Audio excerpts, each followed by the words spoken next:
ተማሪዎች በዛሬ ቪዲዮአችን ደግሞ ተማሪዎች በተለምዶ የምታውቋቸው በክላሳችሁ እንደዚሁም በዙሪያችሁ የሚገኙ ተማሪዎች በጣም ሰቃይ የሚባሉ ተማሪዎች በተለምዶ እናንተ የማታውቁትና እነሱ የሚተገብሯቸው ወሳኝ ነጥቦች ምን ምንድን ናቸው?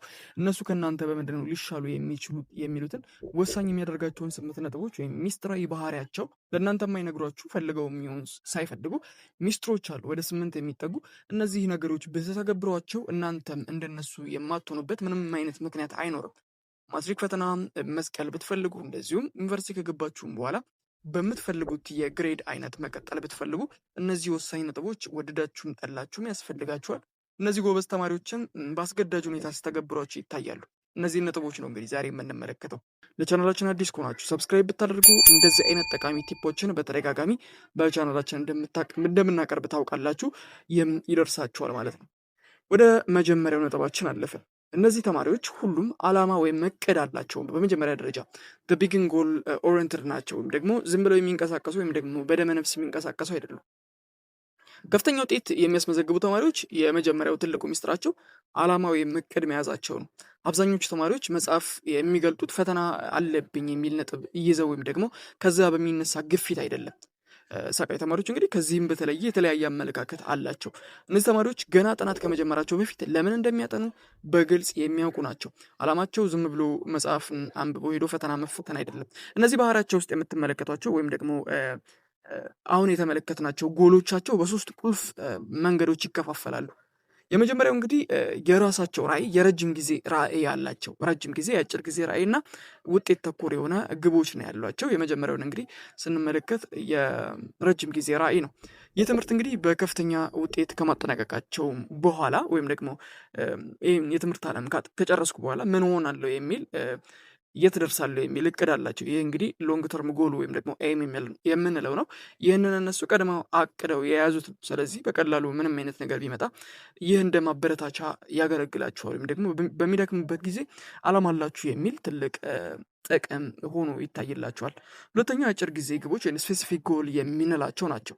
እነዚህ ምንድን ናቸው ብለን ከተመለከትን ጥናት ከመጀመራቸው በፊት ራሳቸውን እንዲህ ብለው ሲጠይቁ በተለምዶ ይጠይቃሉ። የመጀመሪያው በሚቀጥሉት 2 ሰዓታት ውስጥ የትኛውን ምዕራፍ ተረድቼ መጨረስ አለብኝ የሚል ጎል ወይም ደግሞ እቅድ ለራሳቸው ይይዛሉ። ይህ እንግዲህ ዲስትራክት እንዳይሆኑ የሚያደርጋቸው ዋነኛው ነጥባቸው ነው። ሌላኛውና ወሳኙ ነጥባችን ደግሞ የምንመለከተው ውጤት ተኮር መሆናቸውን ብዙ ጊዜ ይነገራል።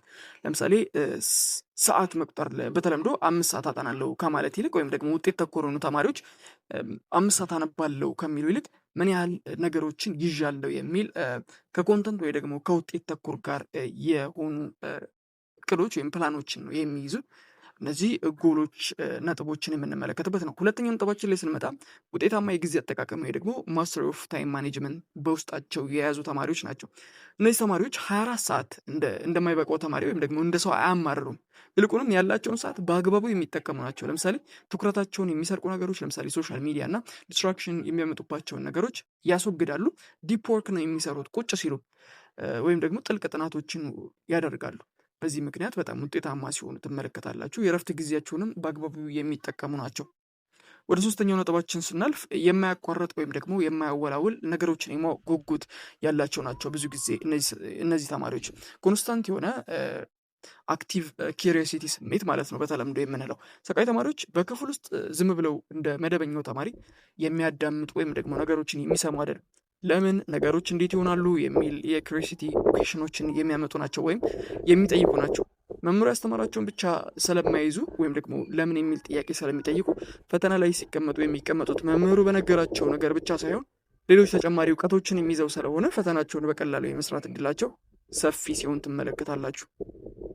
አራተኛ ወጥ የሆነ የጥናት ፕሮግራም ወይ ደግሞ ኮንሲስተንሲ ያለው በኦቨር ኢንተንሲቲ ላይ ወይም ደግሞ ነገሮችን ኢንተንሲቭሊ ከመመልከት ይልቅ ኮንስታንትሊ የሚመለከቱ ናቸው። ፈተና ሲደርስ ብዙዎች ሌሊቶችን በማጥናት ብዙ ተማሪዎች ለመዘጋጀት ይሞክራሉ፣ ወይም ደግሞ ባላቸው ቀን ሊያጠኑ ይሞክራሉ። ቁልፍ ነገር መመልከት ያለባችሁ እዚህ ጋር ግን እነዚህ ጎበዝ ተማሪዎች አንድ ቀን 10 ሰዓት ቁጭ ብለው ከማንበብ ይልቅ 10 ቀን 1 ሰዓት ማንበብ ውጤታማ ሊያደርጋቸው እንደሚችል ቀድሞ የገባቸው ናቸው። የባህሪያቸው እንግዲህ መረጃዎችን በረጅም ጊዜ ውስጥ ውስጥ ወይም ሎንግ ተርም ሚሞሪ የምንለው ውስጥ እንዲቀመጥና በ10 ቀናቶች ውስጥ የያዟቸው የተለያዩ ኢንፎርሜሽኖች በአንጎላቸው ውስጥ በመቀመጥ እናንተ ስትጨናነቁ ፈተና ደርሰው እነሱ ግን ከእናንተ እኩል እየሳቁ ፈተናውን ሲደፍኑ እንደዚሁም ደግሞ ትልልቅ ቦታ ሲደርሱ ትመለከታላችሁ ማለት ነው። ሌላኛው ነጥባችን አምስተኛው ስልታዊ የማስታወሻ አያያዝ ወይም ደግሞ ስትራቴጂክ ኖት ቴኪንግ ነው። ሁሉም ነገር ከመጻፍ ይልቅ ዋና ዋና ነጥቦችን የመያዝ ክህሎት አላቸው። ይህንን ክህሎት ማዳበር ይኖርባቸዋል። እንደ ማይንድ ማፒንግ ወይም ደግሞ ኮርነል ሜተድ ያሉ ዘዴዎችን በመጠቀም ትምህርታችሁን በራሳችሁ ቋንቋ አረዳድ መልክ አንጎላችሁ በሚረዳውና ሪኮል ሊያደርግበት በሚችለው መልኩ ለክለሳ በሚመቻችሁ መልኩ የማስቀመጥ ጥበብ ሰዓታችሁም ከማባከን ስትረስ ውስጥ ከመግባት ትልቅ ሚና ይኖረዋል። ሌላኛው ራስን መፈተን ወይ ደግሞ ሰልፍ ቴስቲንግ የምንለው አክቲቭ ሪኮል የማድረግ ሂደት ነው። ከፍተኛ ውጤት የሚያስመዘግቡ ተማሪዎች አሁንም እዚህ ጋር ትልቅ ሚና ይጫወታሉ። መጽሐፉን ዘግተው ራሳቸውን በመጠየቅ ከዚህ ቀደምም ብለነዋል። ከዚህ ቀደም በነበረው ቪዲዮ ላይ ይህ ወሳኝ ነገር ነው። አንጎላችሁ ነገሮችን መያዝ አለመያዙን ቼክ የምታደርጉት ሰልፍ ቴስቲንግ ወይም አክቲቭ ሪኮል በማድረግ ብቻና ብቻ ነው። ከዚህ ውጪ በምንም ተአምር አንጎላችሁ ኢንፎርሜሽኑን እንደያዘ የምታረጋግጡበት ወይም ደግሞ እርግጠኛ የምትሆኑበት መንገድ አይኖርም። መጽሐፉን ዘግታችሁ ራሳችሁን በመጠየቅ ዝርዝር ነጥቦችን መመልከት ትችላላችሁ። ከነበባችሁ በኋላ ምን እንደተረዳችሁ ለራሳችሁ ያስረዳችሁት ወይም ደግሞ ለጓደኞቻችሁ እያስረዳችሁ ከሆነ ያላወቃችሁትን ነጥብ ስለምታውቁ ስታክ ስተደርጉ ተመልሳችሁ መጽሐፉን ለማንበብ አትቸገሩ። ሌላኛው ነጥባችን ከስህተት መማር ወይም ደግሞ ሪሲሊየንስ ለርኒንግ ፍሮም ፌሊየር ይላል። እንደዚህ አይነት ጥናት ላይ ራስን አይምሮን በማገገም ተሳስቻለሁ ብሎ ራስን ከመውቀስ ይልቅ ሪሲሊየንስ ማድረግ አስፈላጊ ነው። ዝቅተኛ ውጤት ሲያመጡ ተስፋ አይቆርጡም እነዚህ ተማሪዎች። ከሚገርማችሁ ነገር መምህሮች አይወቅሱም። ይልቁንም የት ጋር ነው የተሳሳትኩት የሚል ጥያቄ ራስን የመፈተን እንደዚሁም ወደኋላ የመመለስና ነገሮችን የማጥራት ስራ ይሰራሉ። ስህተታቸውን እንደ መማሪያ አጋጣሚ ሲቆጥሩትም ትመለከታላችሁ። ጠንካራ ጎናቸውን ለማሳደግ ሲጥሩ ትመለከታላችሁ። ደካማ ጎናቸውን ደግሞ ለመጠገን ዝግጁ ሲሆኑበት ትመለከታላችሁ። በዚህ አማካኝነት እንግዲህ ጎበዝ ተማሪዎች በጣም ትልቅ የሆነ ጋፕ ይኖራቸዋል ከሰነፎቹ አሊያም ደግሞ ዝቅተኛ ውጤት ያስመዘግባሉ ከሚባሉት ተማሪዎች አንጻር። ሌላኛው ነጥባችን ጤናማ የአኗኗር ዘይቤ ደግሞ ፎከስ ኦን ዌልቢንግ የምንለውን ነጥብ በጣም ያተኩራሉ እነዚህ ጎበዝ ተማሪዎች። የአእምሮ ብቃታቸውን የሚጨምሩ ከጤናማ አካላቸው ጋር ተያያዥ የሆኑ የአመጋገብ ስርዓትን መጠቀም ሊሆን ይችላል።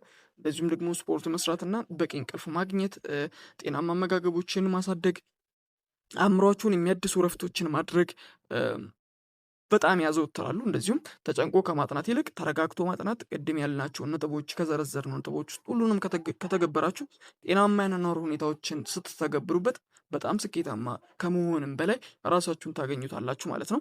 እንግዲህ ሰቃይ መሆን ማለት ልዩ ተሰጥኦ መኖር ማለት እንዳልሆነ የምትመለከቱባቸው 8 ባህሪያት በስራ ልተገብሯቸው የምትችሏቸውን ነጥቦች ነው ያስቀመጥንላችሁ።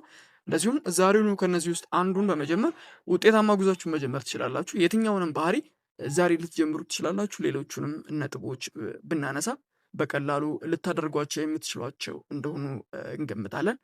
በዛሬ ቪዲዮችን ለእናንተ ይጠቅማል ያልነውን ጎበዝ ተማሪዎች ይተገብሯቸዋል ተብሎ በሳይንስም የተረጋገጡትን ነጥቦች በዝርዝርና ለእናንተ ይጠቅማል ባልነው መልኩ ይዘንላችሁ ቀረበን። አሁንም ሰብስክራይብ አድርጉ።